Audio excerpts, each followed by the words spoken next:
টাকা চাইতেই অ্যাসিড আক্রমণের শিকার যুবক গুরুতর আহত, হাসপাতাল থেকে ফিরে বিচার চেয়ে থানায় দ্বারস্থ। পাশাপাশি আহত যুবকের বিরুদ্ধে একাধিক অভিযোগ নিয়ে থানায় দ্বারস্থ মহিলা। উত্তর চব্বিশ পরগনার গোপালনগর থানার মেহেরপুর এলাকার বছর 88 যুবক হামজা মণ্ডল অ্যাসিড হামলার শিকার হয়েছেন। তার একটি চোখ বন্ধ ও আরেকটি চোখ মারাত্মকভাবে ক্ষতিগ্রস্ত হয়েছে, পুড়ে গেছে শরীরের কিছু অংশ।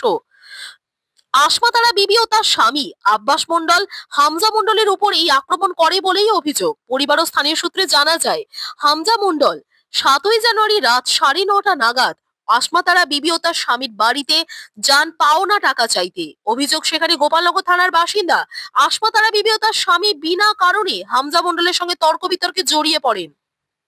এরপর পূর্ব পরিকল্পিতভাবে আব্বাস মণ্ডলের হাতে থাকা অ্যাসিডের বোতল হামজা মণ্ডলের মুখে ছুঁড়ে মারে। তাতেই গুরুতরভাবে আহত হন হামজা। মুখ, শরীর সহ দেহের নানা অংশ পুড়ে যায়, মুহূর্তেই মাটিতে লুটিয়ে পড়ে সে।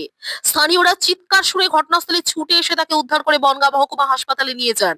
পরে তার অবস্থা গুরুতর হওয়ায় তাকে কলকাতা মেডিকেল কলেজ হাসপাতালে স্থানান্তরিত করা হয়। চিকিৎসকরা জানিয়েছেন, হামজা মণ্ডলের ডান চোখে দৃষ্টিশক্তি চলে গিয়েছে এবং বাম চোখও গুরুতর ক্ষতির সম্মুখীন। অবশেষে কিছুটা সুস্থ হয়ে এদিন থানায় লিখিত অভিযোগ জানানো এই যুবক।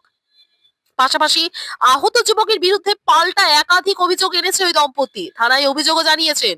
সূত্রে জানা গিয়েছে, দম্পতির সঙ্গে আহত যুবকের বিবাহ বহির্ভূত সম্পর্ক রয়েছে। ওই যুবকের কাছ থেকে একাধিক সময় টাকা লেনদেন হতো গৃহবধূর। সম্প্রতি সম্পর্কের অবনতি হয়, তারপর থেকে তাদের মধ্যে অশান্তি চলছিল।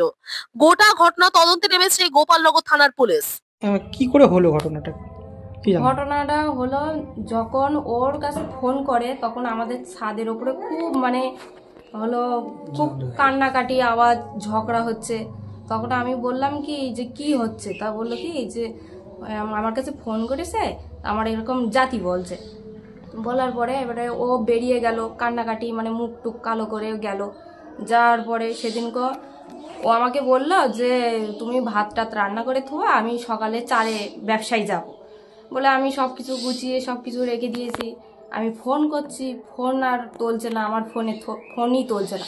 তারপর যখন আমি ভাবলাম, যখন 10টা বেজে যায়, 11টা বেজে যায়, তখনও ফোন করে যাচ্ছি, ফোন তুলছে না। তখন সেদিনকে এই ঘটনাটা ঘটে। সকালবেলা আমি যখন খবর পাই, তখন যে একজনকে ফোন করে খবরটা দিয়েছে যে এরকম যে হামজা বলে একজন পেশেন্ট হসপিটালে ভর্তি আছে, তোমরা যত তাড়াতাড়ি পারো তত তাড়াতাড়ি চলে আসো। যখন যাই তখন ওর চোখ মুখ সবই খোলা ছিল, দেখতেই পাচ্ছে না, এমনই। বলার পরে কোথায় গেছিল রাতে? হসপিটালে। না, রাতে কার সাথে দেখা করতে গেছিল? ওই মহিলার সাথে দেখা করতে গিয়েছিল। মহিলা ডেকেছে, মহিলার নাম আশমাতারা। সে ডেকেছে। আপনার স্বামীর সাথে সম্পর্ক? হ্যাঁ, তার সাথে সম্পর্ক ছিল।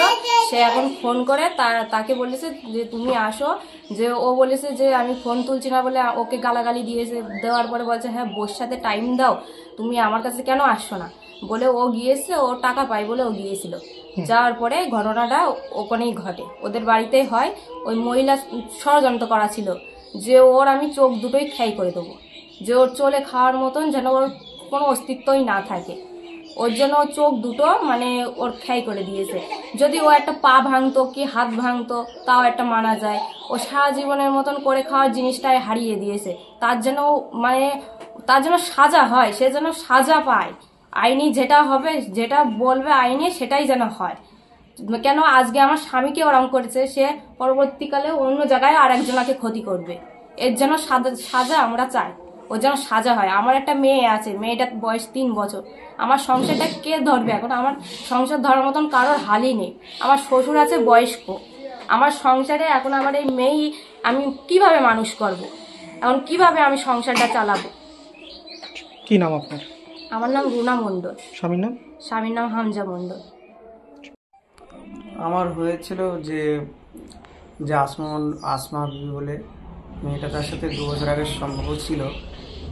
2 বছর পর এখন হঠাৎ তার সাথে রিলেশন 2-1 দিন কথা হওয়ার পরে এবার টাকা কিছু টাকা পেতাম। আমার একটু সমস্যা ছিল বলে টাকা চাকরি নিয়েছিলাম। এবার ও হঠাৎ আমার ফোন করার পরে আমার ডেকে নেয়। ডাকার পরে আমি যাই। যাওয়ার পরে কবে ডাকে? কবে ডাকে? আমার 7 তারিখে। 7 তারিখে ডাকার পরে রাত 8:30টার দিকে যাই। যাওয়ার পরে ওদের বাড়িতে যাই। আমি যখন গিয়েছি তখন দরজার ওখানে গেটের ওখানে গিয়েছিলাম, তখন এদিক ওদিক তাকাতাকি করছি কেউ আছে কি না। আর ও ভিতরে ছিল, থাকার পর ঘরের থেকে এসে আবার ফাঁকায় এদিক ওদিক তাকাতাকি করছে। আমি পেছনের থেকে দেখছি ও নেই। তারপর আবার দেখছিলাম যে ঘুরে দেখছি ও তখন আমার মুখে ছুরি মারলে অ্যাসিড। এবার যখন কি মেরেছে সেটা তো আমার চোখে যখন পড়লো তখন জ্বলে যাচ্ছিল। আমি চিল্লাচিল্লি করছি, তখন আমি বেহুশ হয়ে যাচ্ছি। কে হসপিটাল নিয়ে গিয়েছে তা আমি তখন আর বুঝতে পারিনি। ওর একটা পরিকল্পনা ছিল।